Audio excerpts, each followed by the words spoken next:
So February 25th of 2013, started off like any other day. I heard my phone ring.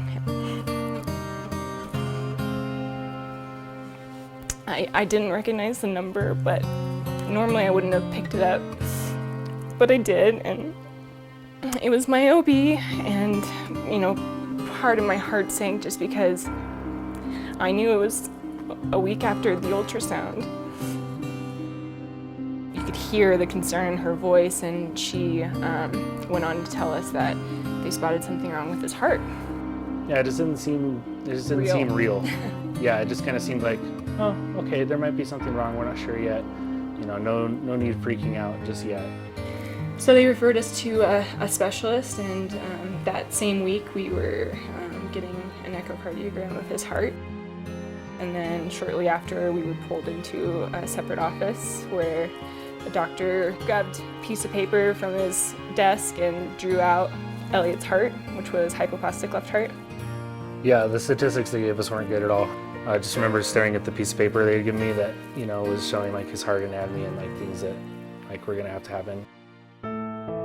It hit us at that time just how serious it was, because we were told, he's going to have 3 open heart surgeries, and that's just what we know.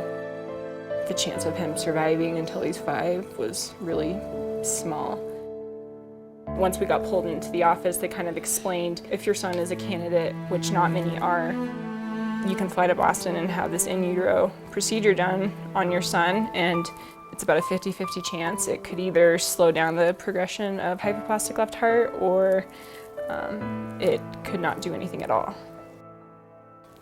And we found out on March 13th that we were candidates, and we were on a plane the next day to Boston. I was in the OR for about, 2 to 3 hours.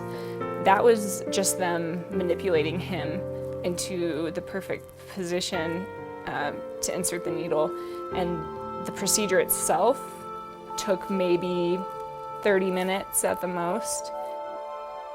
I think one of the coolest things and the start of his story of just how awesome he's been through all of this was, when the nurse told me, don't expect him to move for 8 hours, like he's not going to move. And I just remember feeling really scared, like, how am I gonna know he's okay if I can't feel him?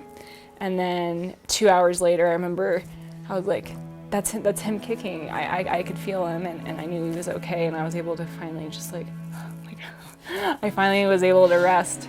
I just thought, he's gonna be such a little rock star, and he has been. Part of me, I wanted to meet him so bad, but at the same time, I wanted him to just stay, because I knew if he was inside that he was safe, and that, he wasn't gonna have to be poked, and he wasn't gonna have to go through everything that he's been through.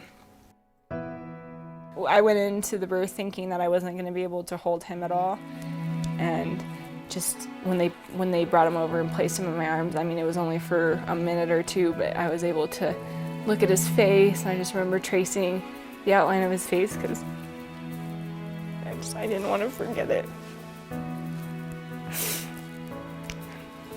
I didn't want to forget what he looked like, because he was going to be transported across the street, and here I was at a separate hospital, and I didn't know when I was going to be able to get out to see him, so I wanted to remember him.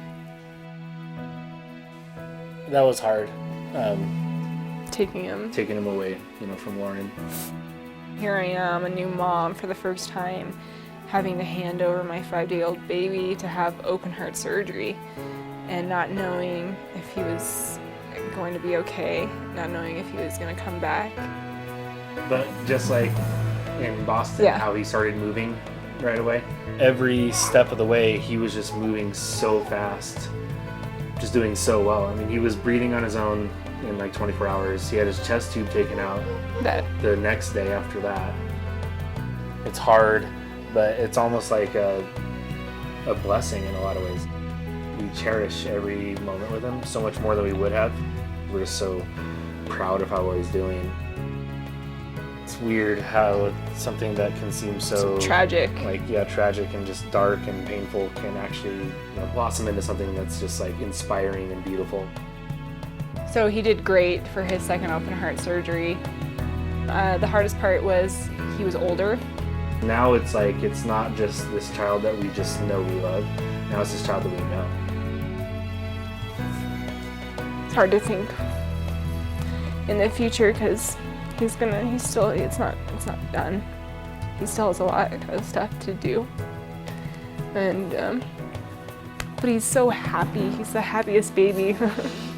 I really think that him experiencing all of this pain and he's gonna be an awesome little kid.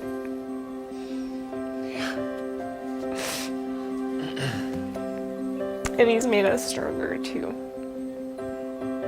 So, yeah, he's my little rock star.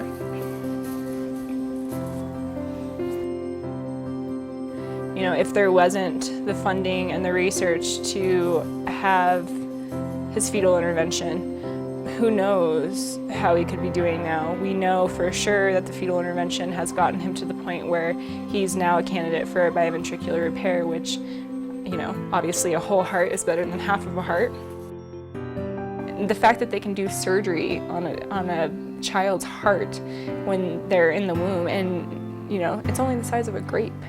That's amazing. That's absolutely amazing. That wouldn't be possible without people funding and researching these things for these children.